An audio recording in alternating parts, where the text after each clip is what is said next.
नमस्कार दोस्तों। अगर आप कोई ट्रेनिंग इंस्टीट्यूट स्टार्ट करना चाहते हैं, कोई कोचिंग सेंटर स्टार्ट करना चाहते हैं या किसी भी तरीके की ऑनलाइन ट्रेनिंग या जो भी स्टार्ट करना चाहते हैं ट्रेनिंग से रिलेटेड, कोचिंग से रिलेटेड, तो उसके लिए क्या डॉक्यूमेंट्स की रिक्वायरमेंट रहती है, कौन-कौन से रजिस्ट्रेशन रिक्वायर्ड हैं? एक्चुअली ये सवाल हमारे एक सब्सक्राइबर ने कमेंट में पूछा था कि उनको एक इंस्टीट्यूट स्टार्ट करना है ट्रेनिंग सेंटर, तो उसके लिए क्या रिक्वायरमेंट रहेगी? तो उसको आज समझते हैं, आइए इस वीडियो के माध्यम से और देखते हैं कि कौन कौन सी रिक्वायरमेंट इनको चाहिए, कौन कौन से सर्टिफिकेट की रिक्वायरमेंट है। ठीक है। तो सबसे पहले बात कर रहे हैं कि हम क्या ओपन करना चाहते हैं। हम ओपन करना चाहते हैं एक ट्रेनिंग इंस्टीट्यूट, एजुकेशनल एकेडमी जिसको बोल सकते हैं। ठीक है। तो उसको स्टार्ट करने के लिए सबसे पहले मैंडेटरी है कि आपको एक कोई फर्म रजिस्ट्रेट कराना है। ठीक है, जिसको बिजनेस पार्टनरशिप या एलएलपी या फिर सोल प्रोप्राइटरशिप ऐसी कोई सी रजिस्ट्रेशन करवाना है। तो अगर आप अपने हिसाब से चेक कर लें, देख सकते हो आप कि आप क्या कराना चाहते हो। मेन देखिए, सबसे पहले तो एक तो प्रोप्राइटरशिप होता है जो सिंगल ओनर रजिस्टर्ड करवाता है, और दूसरा होता है एक पार्टनरशिप फर्म, और पार्टनरशिप का ही एक अलग फर्म आ जाता है एलएलपी, जिसको लिमिटेड लायबिलिटी पार्टनरशिप कहते हैं, जो कि एमसीए के पोर्टल से रजिस्टर्ड होती है। ठीक है। उसके अलावा तीसरे नंबर पे आता है प्राइवेट लिमिटेड कंपनी। तो ये 3 फर्म में से आप कोई सा भी एक कराना चाहें तो करा सकते हैं। ठीक है। अब इसको कराने के लिए क्या-क्या रिक्वायरमेंट रहेगी, ठीक है? तो वो तो मैं आपको वीडियो में ऑलरेडी बता चुका हूँ, और डॉक्यूमेंट्स की लिस्ट मैं आपको अभी बता दूँगा और डिस्क्रिप्शन में भी दे दूँगा, आप वहाँ से चेक कर लीजिएगा। ठीक है। उसके अलावा हमको दूसरा सर्टिफिकेट एक चाहिए होता है। रजिस्ट्रेशन हो गया हमारा, मान लीजिए पार्टनरशिप। उसके बाद एक हमें दूसरा चाहिए होता है शॉप एंड एस्टेब्लिशमेंट लाइसेंस। वो स्टेट वाइज़ मिलता है। जिस स्टेट में आप रहते हो उस स्टेट में अप्लाई करा जाता है, वहाँ से मिलेगा। ठीक है। तो हर कोचिंग या ट्रेनिंग सेंटर को लेबर डिपार्टमेंट से ये रजिस्ट्रेशन लेना होता है, और ये लेबर डिपार्टमेंट के पोर्टल पे आप अप्लाई कर सकते हो, वहाँ से ईज़िली मिल जाता है। और इसको मिलने में लगभग ये मान के चलिए 30 दिन, आपने जब इस बिज़नेस स्टार्ट कर दिया उसके 30 दिन के अंदर आपको ले लेना चाहिए ये वाला सर्टिफ़िकेट। ठीक है। इसमें फ़ीस-वीस तो ज़्यादा नहीं होती है, आप अप्लाई करके कर देना, आपके अकॉर्डिंग उसमें कितने आपके एम्प्लॉयी वगैरह हैं उसके देख के होता है। ठीक है। अच्छा, तीसरे नंबर पे है जीएसटी रजिस्ट्रेशन। वो आप अगर लेना चाहते हो तो आप ये समझो, अगर आपका इनिशियल डे में तो रिक्वायरमेंट नहीं है उसकी। अगर आप कोई ऑनलाइन अपना कोर्स नहीं बेच रहे हो, अगर आप ऑनलाइन बेच रहे हो तब तो वहाँ रिक्वायरमेंट रहेगी। अगर आप ऑनलाइन कोर्स नहीं बेच रहे हो और आपको केवल ऑफलाइन ही ट्रेनिंग देना है या कोर्स बेचना है, तब आपको जब आपका बिज़नेस जा रहा है 40 लाख के टर्नओवर से ऊपर, तब आपको रिक्वायरमेंट रहेगी कि आप जो है उसके लिए जीएसटी रजिस्ट्रेशन लीजिए। अदरवाइज़ जीएसटी रजिस्ट्रेशन लेने की कोई आवश्यकता नहीं है जब तक आपका इस टर्नओवर को पार नहीं कर रहा है। ठीक है। उसके अलावा एक करा सकते हो आप एमएसएमई उद्यम रजिस्ट्रेशन। ये भी करा लेना सही रहता है। आपको इसमें बेनिफिट्स मिलते हैं गवर्नमेंट के, क्योंकि ये एमएसएमई रजिस्ट्रेशन होता है, तो इसमें लोन या सब्सिडीज़ वगैरह गवर्नमेंट इशू करती रहती है कोचिंग सेंटर्स को और ट्रेनिंग सेंटर्स को भी। ठीक है। और ये फ्री में मिलता है, इसका कोई चार्ज नहीं है। आप ऑनलाइन अपने आप चाहें तो अप्लाई कर सकते हैं। इसका पोर्टल का लिंक मैं दे दूँगा डिस्क्रिप्शन में, वहाँ पे जाइए और अपने आप उसको अप्लाई कर दीजिए।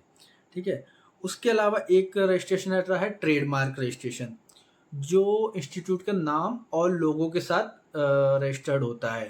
आपका लोगो होना चाहिए, एक लोगो डिज़ाइन, और नाम जो भी आपने, तो इससे क्या होता है, आपका नाम जो है रजिस्टर्ड हो जाएगा, वो कोई नाम कॉपी नहीं कर सकता है। मान लीजिए आपका आपने अभी ये नहीं कराया ट्रेडमार्क रजिस्ट्रेशन, ठीक है, और आपका कोचिंग इंस्टीट्यूट अच्छा चल गया, अब आपके ही नाम से सेम, अब जब लोग आपको जानने लगेंगे तो आपके ही नाम से कोई दूसरा सेम, जैसे कि मान लीजिए आपने रख दिया एबीसी कोचिंग सेंटर, अब कोई दूसरा बंदा खोल रहा है, उसने देखा एबीसी तो बहुत अच्छा चल रहा है, इसके नाम से बच्चे आते हैं इंस्टीट्यूट में, तो उसने भी अपना नाम एबीसी कोचिंग सेंटर रख लिया।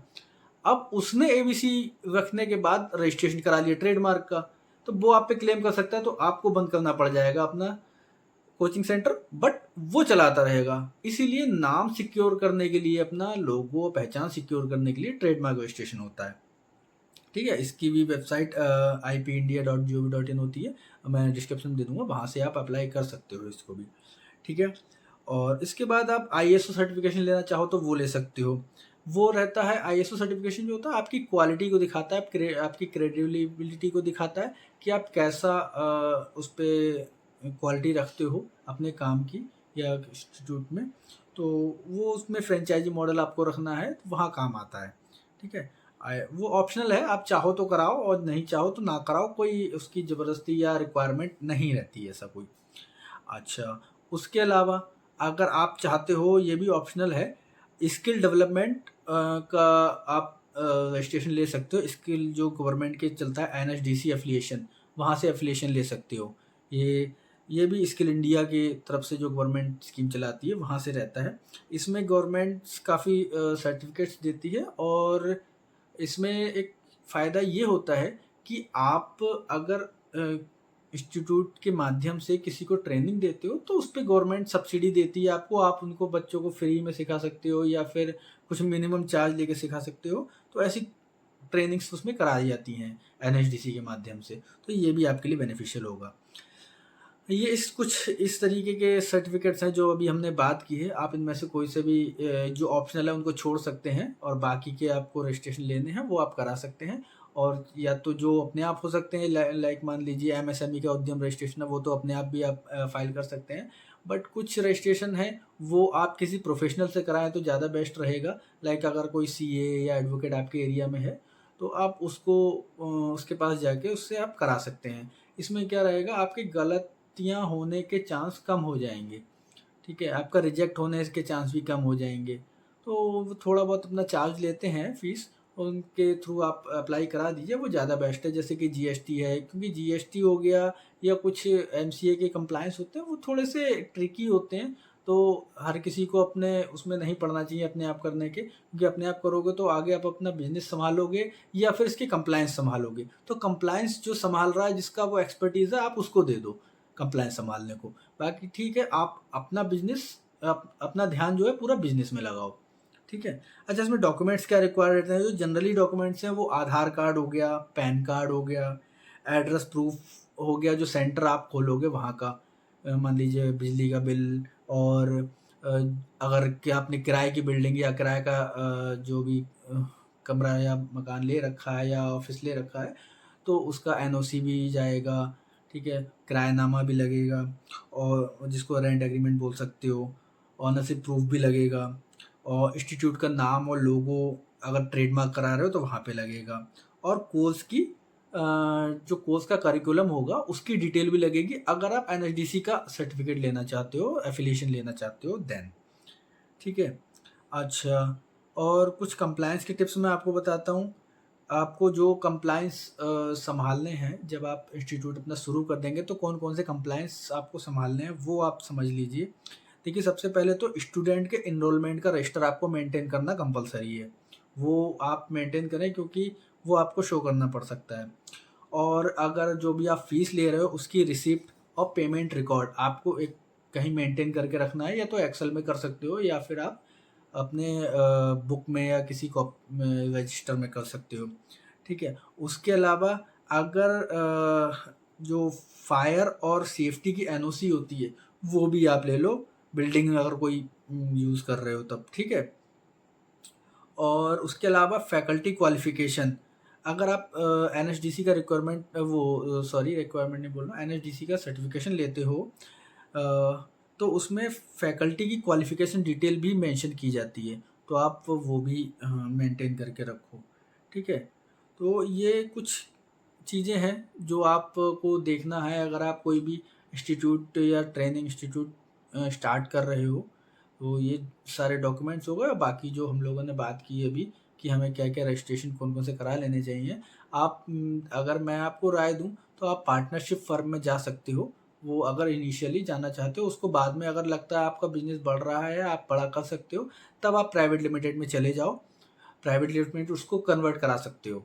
ठीक है। और अदरवाइज आप पार्टनरशिप करा लो या एलएलपी करा लो। और आप अगर खुद ही करना चाहते हो, कोई पार्टनर नहीं बनाना है, तब तो आपके लिए सोल प्रोप्राइटरशिप ही ठीक है। उसमें कंप्लायंस बहुत कम होते हैं, बिल्कुल ना के बराबर समझ लीजिए कंप्लायंस होते हैं। तो आपको कंप्लायंस का खर्चा बच जाता है, क्योंकि अगर आप ये मान के चलिए, अगर आप कंप्लायंस एलएलपी के या प्राइवेट लिमिटेड के कंप्लायंस संभलवाते हो तो ये मान के चलिए आपको सीए भी हायर करना पड़ेगा, ठीक है। तो सीए चार्ज करीब ऐसे खर्च करा देते हैं 20 से 25 हज़ार रुपये साल का, इसका कंप्लायंस संभालने का ही चला जाता है। तो मेरी सलाह यही रहेगी, अगर आप इनिशियल बिजनेस शुरू कर रहे हो तो प्राइवेट लिमिटेड या इस रजिस्ट्रेशन के चक्कर में ना पड़िए। ओनली जो आपको मेन रजिस्ट्रेशन है वही कराइए। सबसे बढ़िया है एमएसएमई का रजिस्ट्रेशन पहले करा लीजिए आप, और अपना जो रेंट एग्रीमेंट वगैरह है ये सब करा लीजिए, और सोल प्रोप्राइटरशिप के साथ ही आप अपना बिजनेस शुरू कर दीजिए, ठीक है। या फिर कोई पार्टनर आपके साथ आना चाहते हैं तो पार्टनरशिप फर्म करा लीजिए। जब आपको लगे आपका बिजनेस बढ़ रहा है और अब रिक्वायरमेंट है कि हाँ लीगल जाने के लिए, लीगल अच्छा होने के लिए, तब आप सारे रजिस्ट्रेशन और बाकी के करा सकते हैं। ये हमारे एक सब्सक्राइबर की रिक्वायरमेंट थी कि मैं इस पे वीडियो बनाऊं कि इसके लिए कौन कौन से सर्टिफिकेट की रिक्वायरमेंट है कोचिंग सेंटर खोलने के लिए, तो उसके लिए हमारी वीडियो थी। और अगर आपको कुछ इन्फॉर्मेशन अच्छी लगी हो तो प्लीज़ वीडियो को लाइक कर दीजिए। अगर नहीं अच्छी लगी है तो आप छोड़ सकते हैं, लाइक करने की कोई बाउंडेशन नहीं है। बट आपको अगर अच्छी लगी है तो लाइक कर दीजिए और वीडियो शेयर कर दीजिए जिसको इसकी ज़रूरत है, जो इंस्टीट्यूट खोलना चाहता है आपका एंड बिजनेस करना चाहता है कोई, तो आप उसको शेयर कर दीजिए। और अगर आपको ऐसी वीडियो और देखनी है तो चैनल को मेरे सब्सक्राइब कर दीजिए, बस सीधा सा मोटिव है, ठीक है। इससे और अगर चैनल आप सब्सक्राइब करते हैं, शेयर करते हैं और लाइक करते हैं तो मोटिवेशन बढ़ता है, तो हम और रिसर्च करके आपके लिए और अच्छी अच्छी जानकारियाँ की वीडियो लाते रहेंगे और बनाते रहेंगे, ठीक है। आज ये वीडियो आज तक की यहीं तक थी। अब मिलते हैं नेक्स्ट वीडियो में। Good bye.